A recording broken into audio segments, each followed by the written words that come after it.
Concludiamo con questo video la guida al trasferimento in Tunisia che riguarda il discorso case.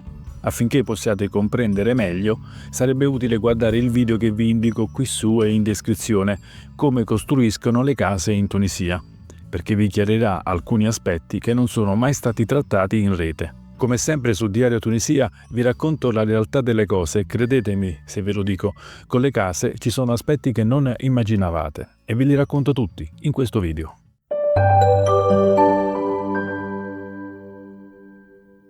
Nel video precedente della guida al trasferimento vi ho spiegato come scrivere il contratto in maniera tranquilla e senza sorprese. Ma come scegliere la casa? Come ho più volte detto, non si può dare lo stesso consiglio per tutti, perché ognuno di noi ha esigenze differenti. Chi cerca spazi tranquilli con la campagna, chi non ama stare isolato e cerca strade movimentate e vive, chi predilige la tecnologia quindi vuole case digitali e arredate in stile moderno. In Tunisia si trova tutto con il budget giusto.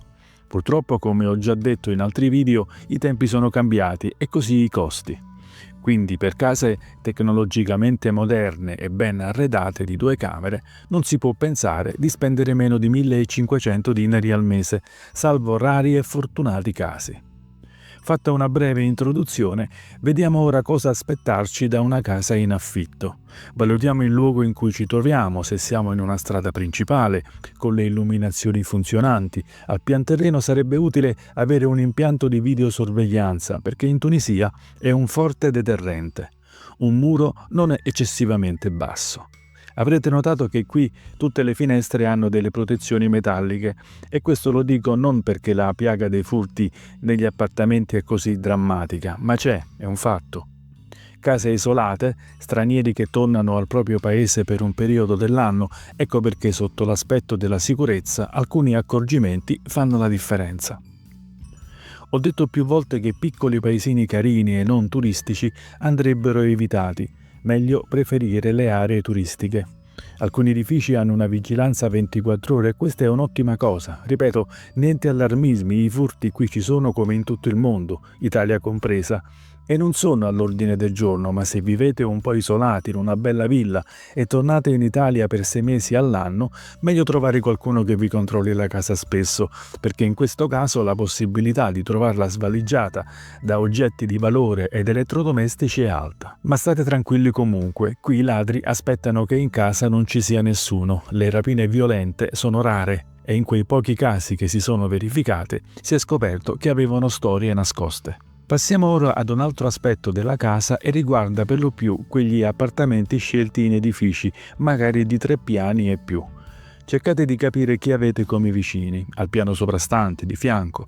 Se amate il silenzio e non sopportate chi disturba, questi sono fattori importantissimi perché credetemi, famiglie tunisine numerose con bambini in età scolare che giocano ricorrendosi in casa e spesso sul pianerottolo possono far sorridere la prima volta, forse anche la seconda, ma alla lunga diventa un problema che può farvi decidere di cambiare casa, garantito, sia per esperienza personale che di alcuni amici.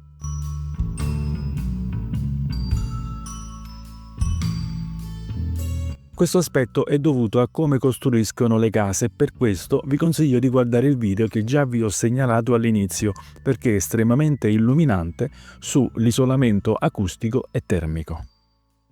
Molte persone hanno trovato comodo affittare case senza i riscaldamenti a gas, optando per i condizionatori a pompa di calore. Personalmente, se siete freddolosi, ve li sconsiglio e vi spiego anche perché.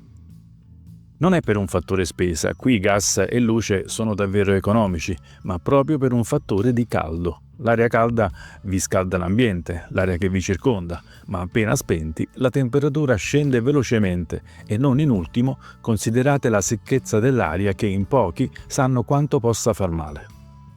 Quindi almeno per me e per il mio modo di vedere alcune cose, no alle case senza riscaldamenti a gas, senza dire poi che usare la bombola del gas per cucinare non è una cosa che piace a tutti.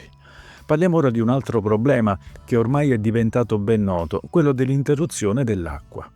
Se ve lo ricordate, 1 anno e mezzo fa circa, sono stato il primo a segnalare questo problema e in tanti mi hanno accusato di spaventare le persone, dicendo Non è vero che manca l'acqua dappertutto. Un po' come quando dissi per la prima volta che in Tunisia con pensioni inferiori a 1.000 euro non si otteneva più il permesso di soggiorno. Ora è tutto ben noto e scontato. Cerchiamo di capire com'è che manca l'acqua approssimativamente da marzo a settembre, anche se il periodo varia di molto tra località e località.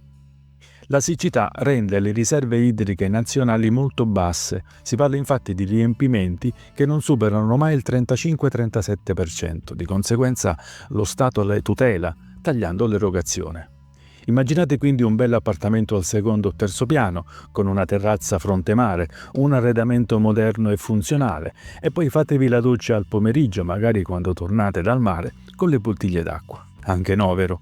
Ne parlo in diversi video di questo problema e per questo, con questa consapevolezza, oggi molti proprietari affittano case con una cisterna sul tetto o comunque una cisterna d'acqua con autoclave per sopperire al problema. Affittate una casa senza cisterna perché vi hanno detto che l'acqua c'è sempre? Magari avrete preso una villa e quindi al pian terreno l'acqua non manca mai. Chiariamo anche questo aspetto. Quando l'acqua manca potrebbe dipendere da due fattori. Taglio della fornitura, quindi nessuno ha l'acqua in casa.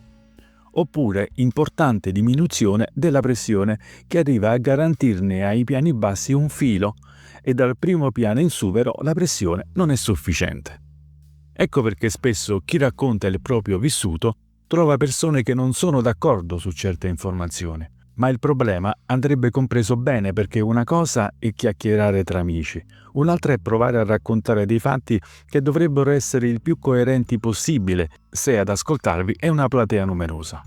Al pian terreno ho sempre l'acqua, ma spesso la pressione è molto bassa e la caldaia del gas non riesce ad accendersi. Questo è quel che mi ha raccontato e confermato più di una persona. Quindi quando raccontate le vostre esperienze, fate attenzione. A fare disinformazione, anche se involontariamente, è un attimo. Parliamo ora di un problema che viene spesso sottovalutato, ma che confrontando le spese di gas e luce tra connazionali si evidenzia di tanto in tanto. Affittate casa, magari un edificio non proprio nuovissimo, ma comunque rinnovato e ben tenuto. Il proprietario fa installare i contatori di luce e gas o ne mantiene uno unico per tutti, in entrambi i casi intestati a lui. Bimestralmente vi comunica i consumi e voi pagate la vostra parte, suddivisa tra altri inquilini. Qui il dilemma che si pone quando tra una chiacchiera e l'altra di fronte a un caffè si scopre che alcuni pagano 200-400 dinari e più a bolletta, mentre altri 100-150 dinari.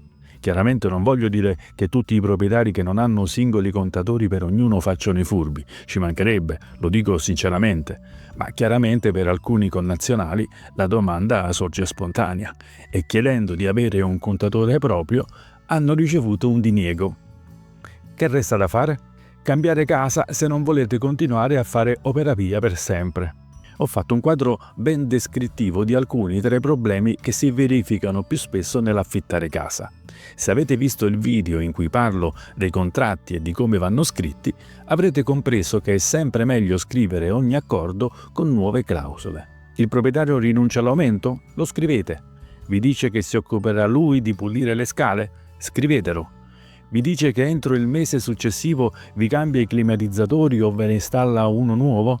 Scrivete tutto, perché di persone che hanno affittato casa e hanno dovuto provvedere da soli a fare alcuni lavori dei quali il proprietario aveva assicurato di occuparsi, ne conosco tanti. Chiudiamo il discorso con internet. In Tunisia è arrivata la fibra gestita da Telecom Tunisie e distribuita poi anche da altri fornitori di servizi. Il più quotato è Topnet, che permette anche il pagamento delle fatture con lo smartphone. Si parte da un 20 MB, 50 e 100 MB, non disponibile ovunque. La fibra è asimmetrica, con valori di upload che vanno tra i 6 e i 20 MB a seconda del contratto. Se per voi un buon internet è importante, meglio prendere bene la posizione della casa e recarsi a Topnet o Telecom per verificare se la zona è coperta. In assenza di fibra, sappiate che difficilmente avrete più di 20 MB e con una qualità davvero scarsa. Una buona alternativa potrebbe essere Ooredoo, che se avete la copertura per il servizio flat potrebbe garantirvi qualcosa di meglio. Anche Orange fa la stessa cosa, ma meglio testare la linea preventivamente, altrimenti vi trovate un contratto di 1 anno che non utilizzate, ma dovete pagare comunque.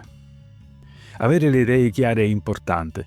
Per questo motivo mi permetto di pensare che Diario Tunisia sia un canale che, raccogliendo le mie esperienze insieme a quelle di tanti connazionali come voi, è sicuramente un aiuto per avere le idee più chiare e filtrate da interessi commerciali. Ma quale zona scegliere? Hammamet? Una località con la più alta concentrazione di italiani, uffici e agenzie estremamente abituate alla presenza straniera. Semplicità nel disbrigo delle pratiche e soluzione di problematiche che spesso non sono risolvibili altrove. Questo grazie anche alla presenza di agenzie ben preparate. Sousse, una grande città dove si stanno creando nuove località per stranieri a costi competitivi. Attività commerciali di ogni genere è sicuramente il posto più indicato per chi vuole avere più vita anche sotto l'aspetto svago. Solo un occhio particolare a chi vi rivolgete per il disbrigo delle vostre pratiche. In questo vi segnalo un video dove ne parlo accuratamente e dove trovate nei commenti alcuni connazionali truffati e spunti su cui riflettere. Monastiri e Madia, posti tranquilli e forse con una religiosità più accentuata, ma con un mare stupendo, nemmeno paragonabile ad Hammamet o Sousse. In entrambe le località le cure private sono garantite da ottime cliniche. Monastir spicca per le cliniche universitarie che forniscono un servizio pubblico migliore, almeno a detta di alcuni specialisti e dottori che conosco personalmente. Clima? Più o meno uguale ovunque. Monastir ha una particolarità che nessuno mi aveva mai raccontato. Avendo una forma a penisola che si insinua in mare, è piuttosto ventilata e se prendete una casa all'ultimo piano con terrazza, ci dovrete fare i conti in inverno per non vedervi volare via tavoli e sedie. Spero di avervi fatto un quadro descrittivo soddisfacente. La guida completa al trasferimento ha iniziato a parlare della scelta di venire qua, delle agenzie e delle case, del contratto a come sceglierla. Se avete domande indicatele nei commenti, cercherò di rispondere a tutti perché non è facile abbracciare ogni singolo caso. Alla prossima!